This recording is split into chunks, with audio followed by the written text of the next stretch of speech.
নমস্কার, আপনারা শুনছেন রাত 12টা 5। আজ আমরা আবার চলে এসেছি আপনাদের গল্প শোনাতে। তবে না, আজ কোনো গল্প শোনাবো না, শোনাবো এক সত্যি ঘটনা। আমাদের চ্যানেলটা একদম নতুন, আপনারা পাশে না থাকলে আমরা এগিয়ে যেতে পারবো না। তাই আমাদের পাশে থাকুন, ভালোবাসা দিন। আপনাদের একটা লাইক আর শেয়ার আমাদের জন্য অনেক বড় উপহার হবে। আর আপনারা কেমন গল্প শুনতে চান আমাদের অবশ্যই কমেন্ট করে জানাবেন, এবং আপনারা ঘটনা বা গল্প পাঠাতে একদম ভুলবেন না কিন্তু। আজকের ঘটনাটি পাঠিয়েছে বাংলাদেশ থেকে সুদীপ। আশা করছি সুদীপ আমাদের এই এপিসোডটি এখন শুনছে। এপিসোড নম্বর 19-এ আমরা প্রথম সুদীপের পাঠানো গল্পটি তোমাদের শোনাবো। আমাদের চ্যানেলে প্রথম গল্প প্রেরক হিসাবে তুমি স্পেশাল হয়ে থাকবে। চলুন তাহলে শোনা যাক গল্পটা। সুদীপ যেভাবে লিখে পাঠিয়েছে আমরা সেভাবেই গল্পটা আপনাদের শোনাবো। ও লিখেছে, টু রাত 12টা 5। তোমাদের চ্যানেলটা নতুন হয়েছে আমি জানি। আমি তোমাদের বেশ কয়েকটা গল্প শুনেছি, আমার ভালোই লেগেছে। তাই উৎসাহ নিয়ে আমার বাড়ির এক সত্যি ঘটনা আমি তোমাদের লিখে পাঠাচ্ছি, যাতে তোমরা তোমাদের চ্যানেলের মাধ্যমে আমার এই ঘটনা সবাইকে শোনাতে পারো। আমি থাকি বাংলাদেশের একটি শহরে। আমার বাড়িতে থাকে বাবা, মা, দাদা আর আমি। আমাদের দুতলা বাড়ি। আমরা থাকি ওপরের তলায়। নিচের তলাটা ফাঁকা থাকায় ভাড়া দেওয়া হয়েছিল। তাদেরও ছোট ফ্যামিলি, কাকু, কাকিমা ও তাদের 2 ছেলে। কাকু পেশায় একজন পুরোহিত ছিলেন। আমাদের যেহেতু ছোট ফ্যামিলি, তাই আমাদের জীবন বেশ সুখেই কাটে। আমরা প্রায় এদিক ওদিক ঘুরতে বেরিয়ে যাই।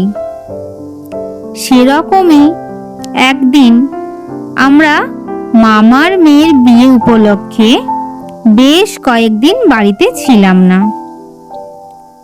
মামা বাড়ির হইচই আনন্দ এসব ছেড়ে কি আর বাড়ি আসতে মন চায়? তাই আমরা সেই কটা দিন সবাই মামা বাড়িতেই থেকে যাই। তখন আমাদের উপরতলাটা পুরোটাই ফাঁকা ছিল। কিন্তু যেই কাকুকে আমরা নিচের তলাটা ভাড়া দিয়েছিলাম, তিনি খুবই ভালো মানুষ ছিলেন। একদম আমাদের নিজেদের ফ্যামিলির মতো হয়ে গিয়েছিল। তাই আমরা যখন বাড়িতে থাকতাম না, তখন উনি আমাদের উপরতলাতে প্রায়ই আসতেন, দেখাশোনা করতেন।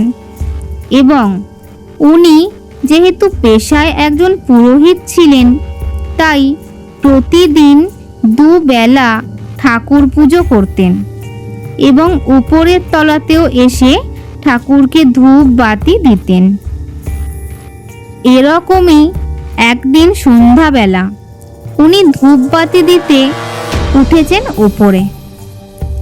তখন যেহেতু সবে সন্ধ্যা নামছে, তাই তিনি আলোগুলো জ্বালতে জ্বালতেই উপরে উঠছিলেন প্রতিদিনের মতো। হাতে ছিল তার জ্বলন্ত মোমবাতি আর ধূপ। কিন্তু হঠাৎ সেই সময় এক দমকা হাওয়ার বেগে মোমবাতি মোমবাতি নিভে যায়। কিন্তু আশ্চর্যের বিষয় এই যে আমরা না থাকার কারণে আমাদের উপরতলার সমস্ত দরজা জানালা বন্ধ ছিল। কাকু ভাবলেন, তাহলে দমকা হাওয়াটা এলো কোথা থেকে? কিছুক্ষণ ভেবে উনি বিষয়টিকে সেরকম কোনো গুরুত্ব না দিয়ে সব আলো জ্বেলে পুজো করে উনি চলে যান। বিষয়টি সত্যি সেরকম কিছু হতো না যদি ঘটনাটা এখানেই শেষ হয়ে যেত। কিন্তু তার পরের দিন উনি যথারীতি আবারও ওই সন্ধ্যাবেলা পুজো করতে উঠেছিলেন ঠাকুর ঘরে। পুজো করার সময় হঠাৎ ঠাকুর ঘরের ল্যাম্পটা দপ করে নিভে গেল, আর কানের পাশ দিয়ে ঠান্ডা এক স্রোত বয়ে গেল।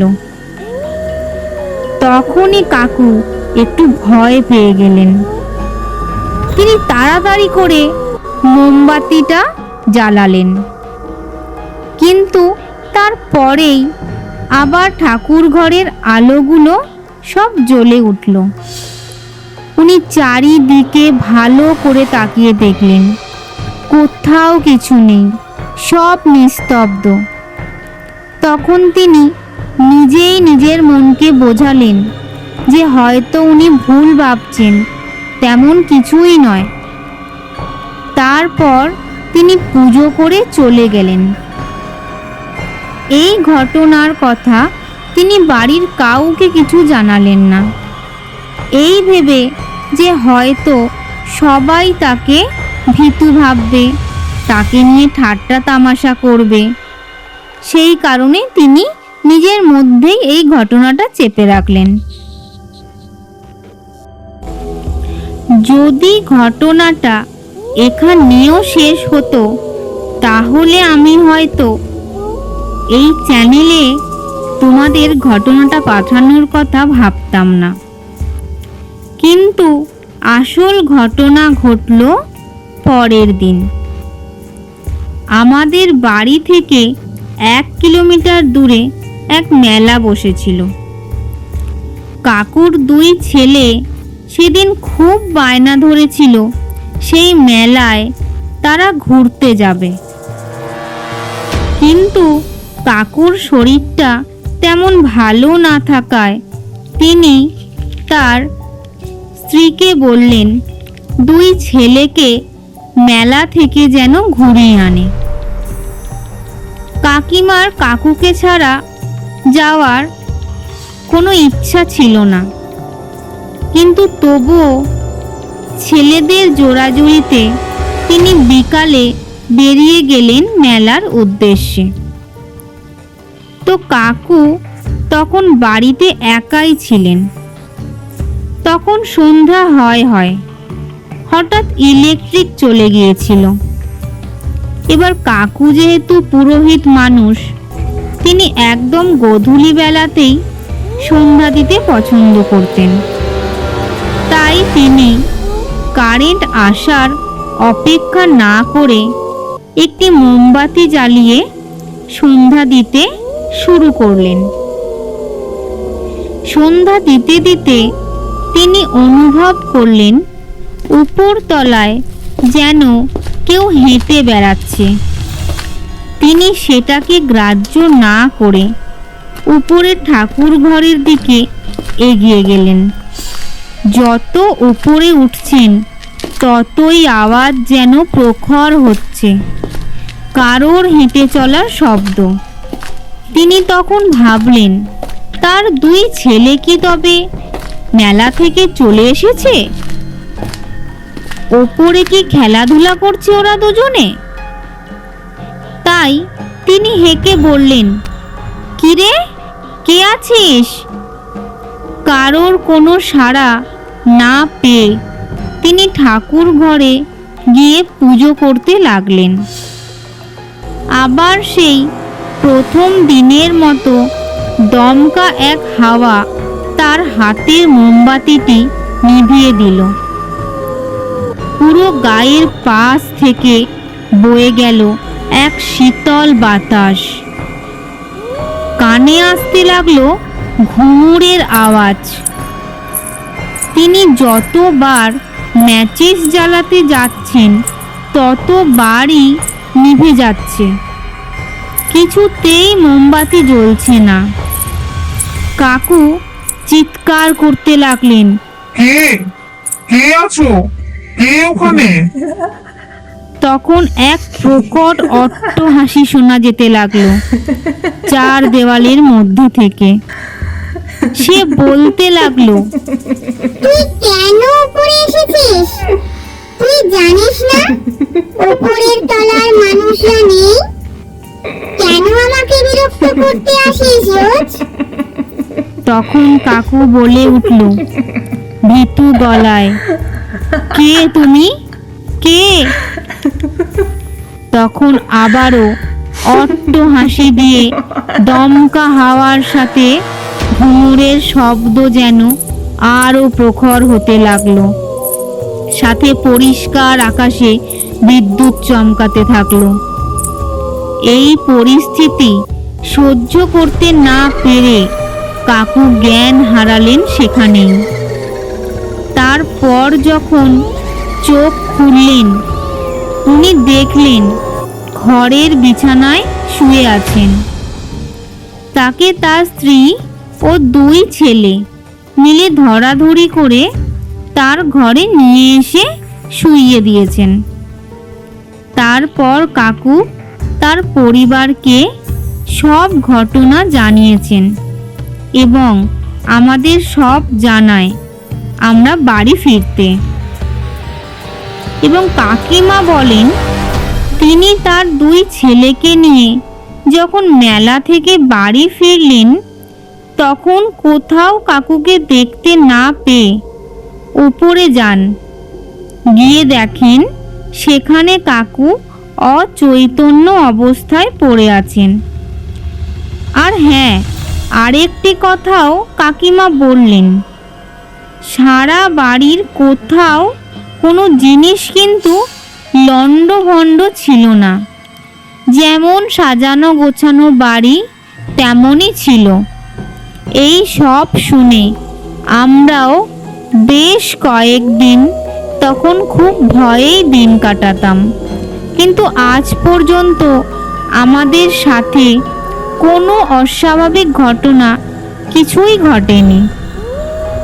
কিন্তু সেই কয়দিন কাকুর সাথে কি ঘটেছিল এবং কেন ঘটেছিল আমরা তা আজও বুঝে উঠতে পারিনি।